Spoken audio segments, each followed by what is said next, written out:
From child actor to internet sensation, we have someone who went to the university to study international relations, but is doing well in the entertainment industry with his own business and also inspiring others through laughter, his philanthropy work, and his work with the United Nations. We have with us Williams Uchemba, popularly known as I Don't Like What I Hate. Thank you so much for joining us. Thanks for joining us. I don't like what I hate. You're not supposed to.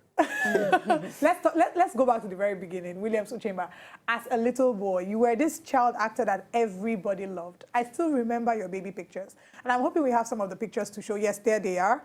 That was you in 2000. Tell us, what was it like being a child actor?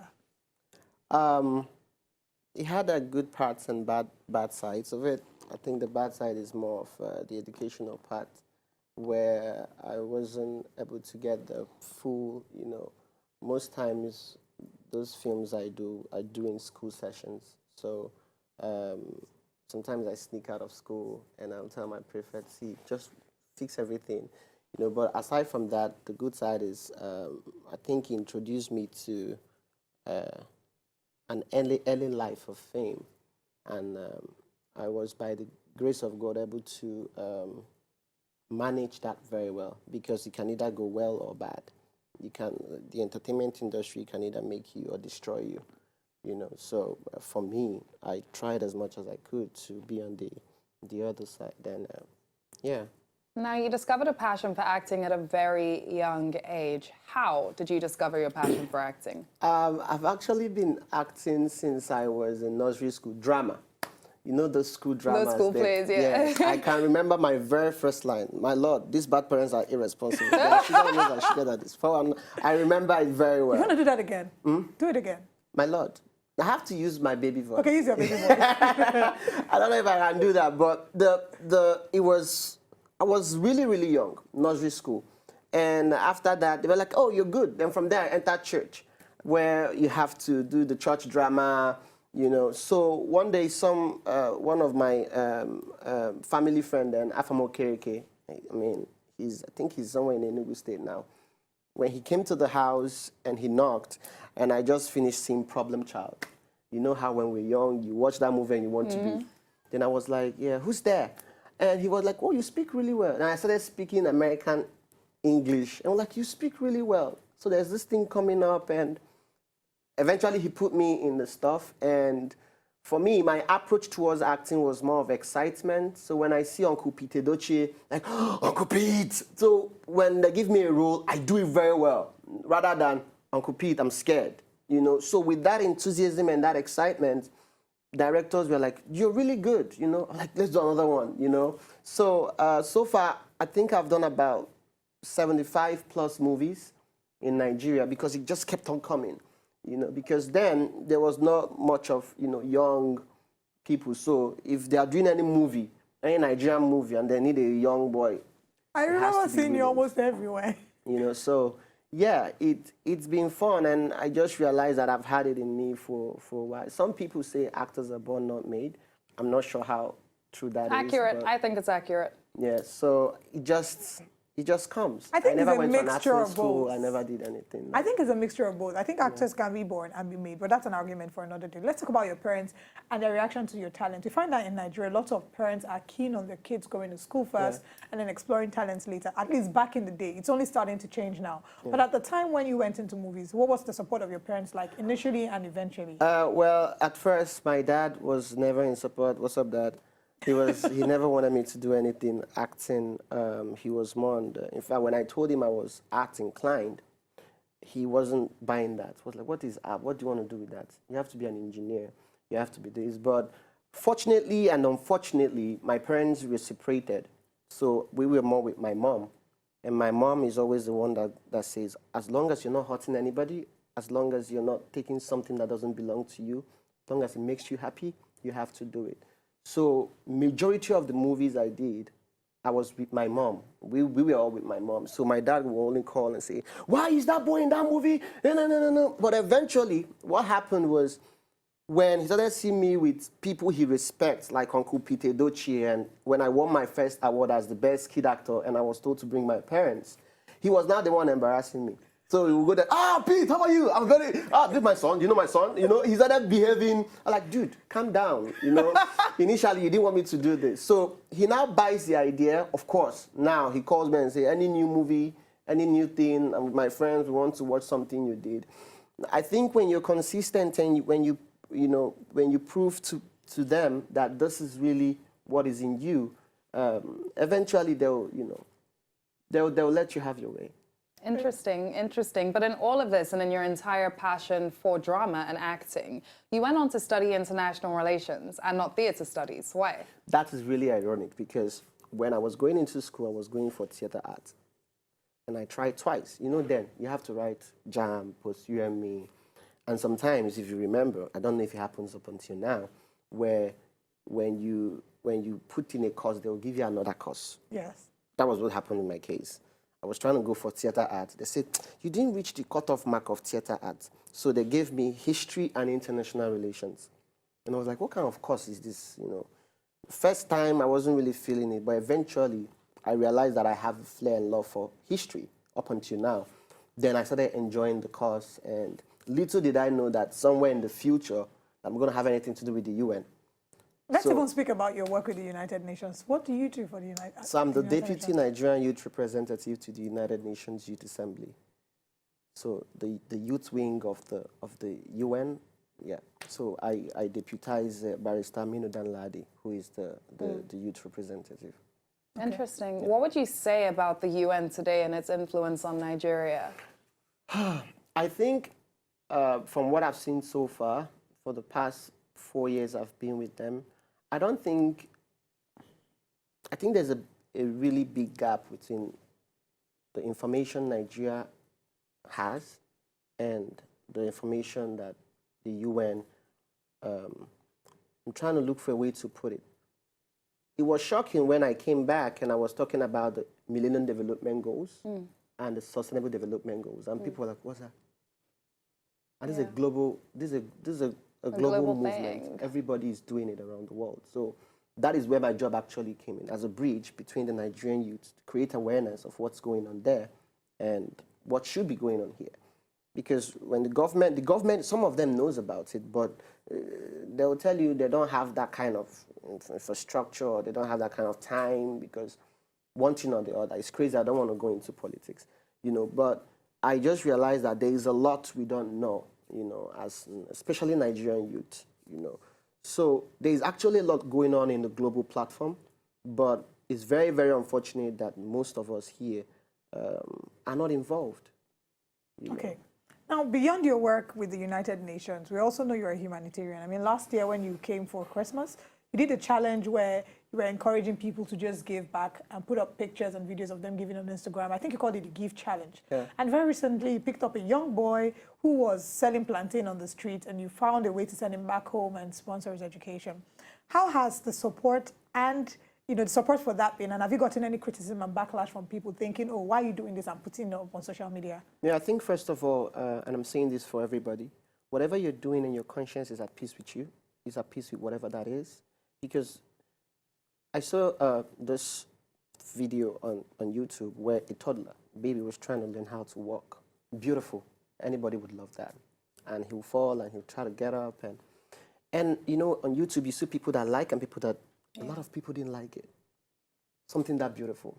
So it made me realize that no matter what you do, people are going to talk. But what inspired me to start that is, when you stay outside the country long enough, especially in a first world country, and you come back, something would turn on in your mind, and you see that a lot of things are not right. So I came back in December.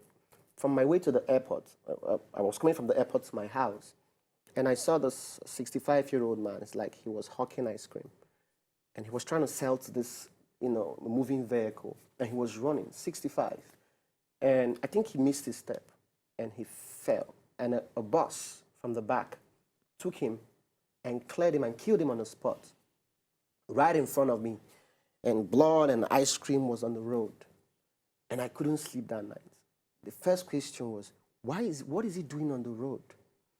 And I knew he had family, his wife and his kids were waiting for daddy to come back and bring money for food.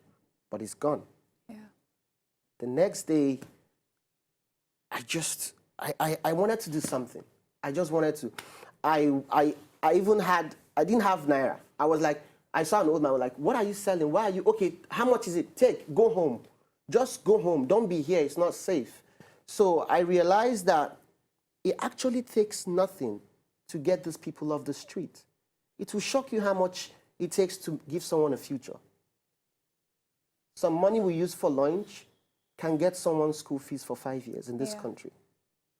And I was like, I have little change, because people now started saying, oh, you have a lot of money. I don't. But so when I see the amount of budget that some people are giving, and I see the people they are supposed to help, how poor they are, I ask myself, what are you doing with all that money? And some people like, oh, you're trying to get into politics. Maybe in the near future, if my country calls me to serve, you know, Nigeria, I will, I might. But it's not for any political anything. It's something I feel we have to do. So the good thing about, by the grace of God, I have, you know, reasonable amount of followers on my Instagram. So I said, I can help one person and not put it out. And the only person that will benefit is that one person. Or I can help one person and put it out. I have like 900,000 followers now. 10% of that is 90,000. If 10% of 900,000 would also do the same thing, you see, you're not just helping one person now. You're helping a generating a lot of ripple people. effect. So it's a chain reaction. So that was the strategy. And guess what? It worked. While people were saying, people were sending me videos, even outside of the country, people were helping people. The last Christmas was more of a selfless Christmas. And that is what I believe the country needs to get to. When we find out that it has nothing or little to do with us, but more to do with people. Because when you wake up, 90% or 95% or 99% of people in Lagos and Nigeria, they are waking up for what they will go and get. Nobody's waking up for what they will go and give. Imagine if that reverses. Imagine if 95% are waking up for what they will give, people that will help. I don't think the criminals will be on the road. I don't think the things that we deal with in the society will be where it is. So for me, I believe just typing something on social media and saying this Nigerian people are bad, this government, I can actually preach it by doing it. And not only have you done that with your actions, you've given so much more beyond money, beyond starting a chain reaction of kindness. You've given laughter to a lot of people. The people that just go to your page and because laugh. people are, when they see me in real life, they're like, you're not really funny. I said, listen, I started doing that more when I got a DM from a lady, and she begged for my number for a reason, and for some reason I gave them because she looked elderly. She said her mom has been sick in the hospital for about 6 months. No reason to laugh, no reason. I think she had cancer.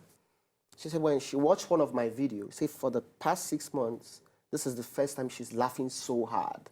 And right now we're in the hospital, everybody's tearing up because mommy hasn't laughed this much. Thank you, Williams. You don't know what you've done for us. So for me, it wasn't just something I do only because it's fun. I mean, I've always had some comedy in me, you know, but I found out that people are going through a lot. The least you can do is make them smile. And we have a clip, a very short clip. We've run out of time, but very quickly, we're going to take a look at one of William's video. When we come back, we're wrapping up the show here. I hope it's not those really funny ones. In this America, you have useless my life in this America because it is Chukwemeka, Mr. Chukwemeka Nkocha. But all is not well. All is not well. Because it was because of your advice that I went and opened this my black soap whitening bleaching cream business. You told me that this my Yoruba sisters around this area that they like this kind of product, that they patronize this business. But when all of them are frustrated, all of them that come inside this place, when I greet them, ordinary greeting, one part of my country here, one slap me today. Because I give ordinary greeting. You say I should say Umaku and Oshere, which is good morning and good afternoon. But each one I tell the person will get upset, I go. I should tell them Oriokbei. What does that word mean? God bless you. Okay, I will tell them because it is not frustrating me. The soap that I bought that is black now is turning white. My brother, I don't understand. and even your... And that is the first thing everybody learns in the language, how to abuse. First thing you hear is Oriokwe or something like that. Those are things people learn in languages. Yeah. So the information I got was wrong. So imagine telling somebody, Oriokwe, you think you're greeting the person. You know? All right. Wow, there's still so much to you, William, but we've really run out of time now. But thank you so much for joining us. Thank you. Quick fact, William, where are you from? Imo State. Imo State. I want to ask you some other deep questions, but I'm just thinking, I don't know if I should ask you. Try. How old are you? I'll be 29 in October. Interesting. October, yes. And last but not the least, what's the plan for the future? I'm just living every day as it comes, and I try to make every day become history. What I mean by that is is what I do today, that in the next 10 years they'll say, this day he did something. So I try to leave impact in people's life, because the best place you can invest is not in a bank or in a company, but in people. So I try as much as I can to do that. Thank you so Williams, much. it's been an absolute pleasure having you here. People want to laugh. If people want to find out more about the SDGs, etc., how can people find you on social media? Williams Uchemba at... I was going to give you my email address, but my Instagram handle is just Williams Uchemba. Do you have a Facebook account? I remember. Yes, I have a page. Okay. Actually, my Instagram, my Facebook is more active than my Instagram. I get almost 2 million views on Facebook when I post on Instagram. Yeah. So it's just Williams Uchemba. All right. Thank you so much for joining us. Thank We wish you all the best. And we hope that one day you relocate back to Nigeria. Are there plans for that? Maybe when you find a wife. If it permits. Have you found a wife? God is good. Are you looking for a wife? I have a couple of friends, yes, but I don't want to do girlfriend, boyfriend. I just want to meet, court, and marry. Williams just wants to meet, court, and marry. No boyfriend, no girlfriend, no demon here. To enjoy more of these our Ogbonge videos when you just watch, press this button to subscribe on top of our YouTube page. You go love am.